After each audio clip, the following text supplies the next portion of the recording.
नमस्कार दोस्तों, आज हम आपको गोगा जी के मेले के बारे में कुछ विशेष बातें बताएंगे, उनका इतिहास बताएंगे।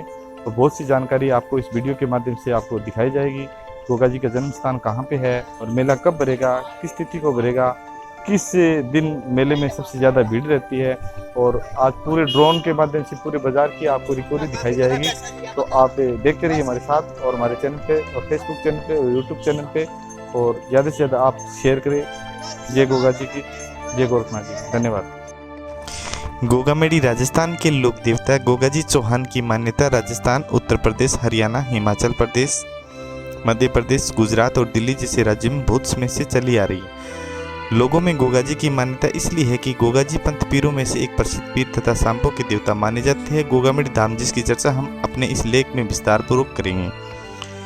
यहाँ उनका सबसे बड़ा स्मारक तथा धाम है जहाँ उनकी स्मृति में हर साल भादोपद मास में 2 बड़े मेले लगते हैं जिसे गोगामेडी मेला कहते हैं। बड़ी संख्या में इस मेले में पशु व्यापारी भी आते हैं, जिसके कारण ये गोगामेडी पशु मेला या गोगामेडी ऊंटों का मेला के नाम से भी प्रसिद्ध है।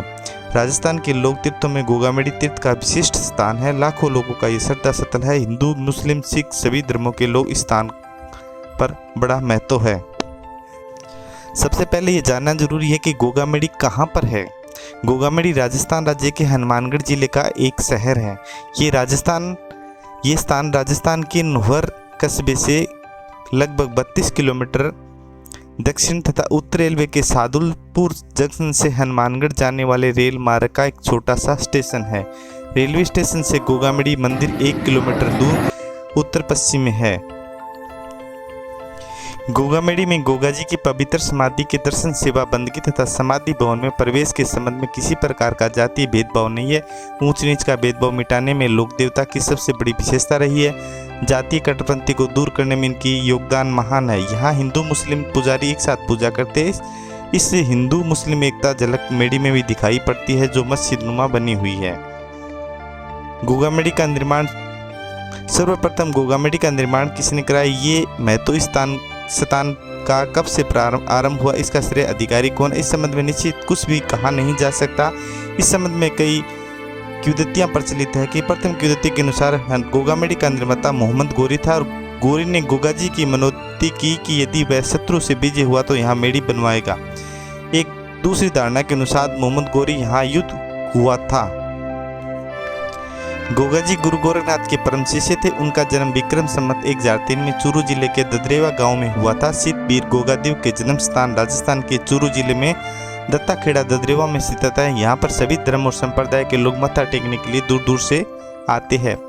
कायम खानी मुस्लिम समाज उनको गोगामेडी जहर पीर के नाम से पुकारते। उस स्थान पर मत्था टेकने और मन्नत मांगने आते। इस तरह स्थान हिंदू और मुस्लिम एकता का प्रतीक है। मध्यकालीन महापुरुष गोगाजी हिंदू, मुस्लिम, सिख संप्रदायों की श्रद्धा अर्जित कर एक धर्मनिरपेक्ष लोक देवताओं के नाम से पीर से रूप में प्रसिद्ध हुए। गोगाजी का जन्म स्थान राजस्थान के ददरेवा चूरू चौहान वंश के राजपूत शासक जेवर सिंह की पत्नी बाचल के गर्भ से गुरु गोरखनाथ के वरदान से भादो सुदी नवमी को हुआ था। और चौहान वंश में राजा पृथ्वीराज चौहान के बाद गोगाजी वीर और ख्याति प्राप्त राजा थे। और गोगाजी का राज्य सतलुज में हांसी हरियाणा तक था। और गोगाजी के जन्म की कहानी भी बड़ी रोचक है। एक किंवदंती के अनुसार गोगाजी की मां बाचल देवी निसंतान थी।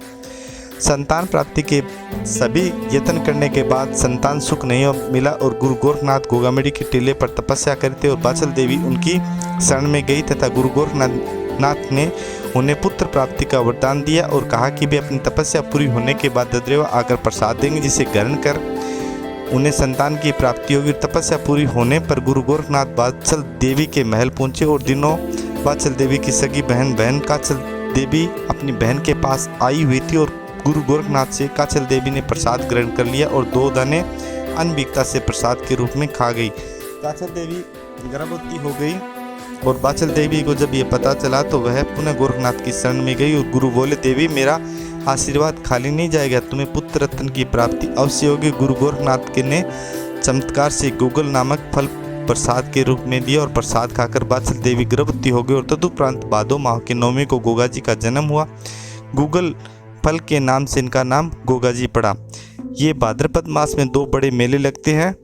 पहला कृष्ण पक्ष में, दूसरा शुक्ल पक्ष में गोगामेड़ी में ये मेले गोगा जी की श्रद्धा से तो लगते हैं। साथ ही ये गोगामेड़ी पशु मेले के लिए प्रसिद्ध है। मेले का भंडारोपण तो भाद्रपद लगते कर दिया जाता है, परंतु यात्रियों का आगमन सप्तमी से प्रारंभ होता है और कृष्ण पक्ष मेले में अधिकांश यात्री उत्तर प्रदेश, मालवा, दिल्ली, गुड़गांव तथा गंगा पार के पूर्वी आते हैं और मेले के यात्री अधिकांश पीले वस्त्र पहने रहते हैं। पीले वस्त्रों में गरीब, अमीर तथा जाति वर्ग का भेद अन्याय से द्रोहित हो जाता है। यात्रियों को अपनी टोलियां होती है और टोलियों के साथ निशान, डोल, तुरा, वाक्य, नागफनी आदि साजबाज होते हैं। टोली का मार्गदर्शक जोगी होता है जिसको यात्री अपना गुरु मानते हैं और जोगी टोली को गोगा जी महाराज का भजन गाकर आनंद विभोर किए रहता है और यात्री गोगा जी के प्रति श्रद्धालु होते हैं और उनकी अपनी इष्ट के प्रति सच्ची श्रद्धा देखकर दर्शकों को आनंद का अनुभव होता है। और किसी ने कहा है कि सच्ची श्रद्धा जीवन को निष्कट हास्य प्रदान करती है और शांति सामंजस्य का रोग बोध देती है और यही भाव इस दशा इन यात्रियों में देखी जाती है। और यात्री गाड़ी से उतरते ही जय घोष करते और बागड़ के पीर गोगा जी की जय जयकार, चार पीर गोगा जी की जय, गुरुनाथ माता बाचल की जय, नरसिंह बली की जय आदि। यात्रियों का स्टेशन से उतरते ही पहला पड़ाव गोरटिल्ले पर होता है और गोरटिल्ला रेलवे स्टेशन से 1.5 किलोमीटर उत्तर में और गोरटिल्ला गुरु गोरखनाथ के धूमे के रूप में प्रसिद्ध है। कहते हैं कि गुरु गोरखनाथ यहाँ पर तप किया था और गोरटिल्ले के पास गोरख तालाब है। यात्री इसी गोरख तालाब के तट और जाल के पेड़ों की छाड़ियों के नीचे अपना डेरा डालते हैं और यात्री अपने साथ आए जोगी को अपना गुरु मानते हैं और जोगी ही मेले की समस्त विधि संपन्न करवाता है। कहाँ धोख देनी है, जहाँ जोत करनी है, कहाँ चढ़ावा करना है आदि का निर्देश जोगी ही करता है। जोगी को इसके बदले में दान दक्षिणा मिल जाती है और कुछ यात्री इस प्रकार के देखे भी जाते हैं जो अपने गुरु जोगी को गाड़ी से उतरते कंधों पर बैठाकर गोरटिल्ले तक और गोरटिल्ले में मेड़ी तक मनोती के अनुसार ले जाती है।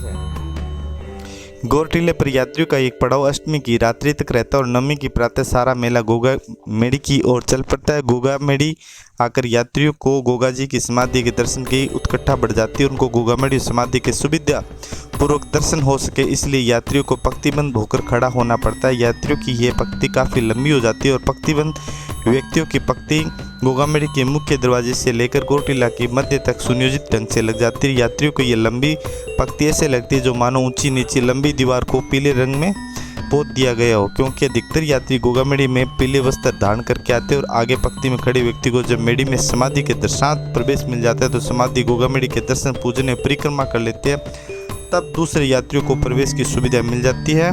इस व्यवस्था में यात्रियों का भीड़ से धक्के मुक्कों से बचाव हो जाता है। ये क्रम तब तक चलता रहता है जब तक कि सारे यात्री दर्शन नहीं कर लेते और यात्री मेड़ी में प्रवेश कर गोगा जी की समाधि के सामने चौक में भूमिष्ठ होकर प्रणाम करते। पास में खड़ा जोगी जयकारी लगाता है और जहर पीर की जय, गोगा पीर की जय, सच्चे दरबार की जय करता रहता है और जोगी द्वारा पीठ ठोकने पर यात्री खड़ा होता है। तदुपरांत यात्री सभा मंदिर में प्रवेश करता था, समाधि पर अपना माथा टेक अपनी मनोती और शक्ति के अनुसार नारियल, मोदक, नकदी, सोने चांदी के छत्र चढ़ाता है। इसके अतिरिक्त यात्रीगण गोगा जी की समाधि पर चंदन का चूरा, इत्र आदि सुगंधित पदार्थ मलते हैं जिसको बंदगी करना कहते हैं। यात्री समाधि तक बंदगी को करते रहते जब तक व्यवस्थापक की ओर से उन्हें आगे बढ़ने का संकेत नहीं मिल जाता। बहुत से श्रद्धालु यात्री पेट के बल सड़क की मेड़ी की परिक्रमा करते देखे गए। ये गोगा जी के प्रति श्रद्धा का ज्वलंत उदाहरण है। मेड़ी के सभा मंदिर और बाहर की दक्षिण और छोटा सा नरसिंह कुंड है जिसका अधिष्ठाता पुजारी ब्राह्मण है। नरसिंह कुंड के जल से प्रत्येक यात्री को छींटा तथा छाप लेना अनिवार्य है। पुजारी कुंड के हाथ भिगोरी यात्री की पीठ पर छाप देता है जिसका हाथ से छींटे से पवित्र होना। यात्री यथाशक्ति कुंड तथा ब्राह्मण को भेंट चढ़ाते हैं और गोगामेड़ी धाम में जो यात्री निशान अखाड़ा लेकर आते हैं वे गोगा जी की समाधि के सामने तकरीबन से खड़े होकर ढोल नगाड़े आदि बजाकर अदब जाहिर करते हैं। इसी अदब से ये मेड़ी की परिक्रमा करते हैं। इसी ढंग से नरसिंह कुंड का अदब जाहिर करते हैं। अदब जब तक अखाड़े वाले मंदिर मेड़ी में निवास करते हैं। दिन में 3 बार चलता है। गोगामेड़ी की समाधि पर सुबह शाम से नगाड़ा, घड़ियाल तथा शंख ध्वनि के साथ गोगा जी के भजन के साथ गोगा जी की आरती होती है। यात्री भी अपनी अपनी श्रद्धा और मनोरथी के अनुसार गोगा जी की दर से ज्योति करते। अरण्य कंडों के अंगारों पर घर ज्योति करना गोगा जी का प्रथम मुख्य सेवा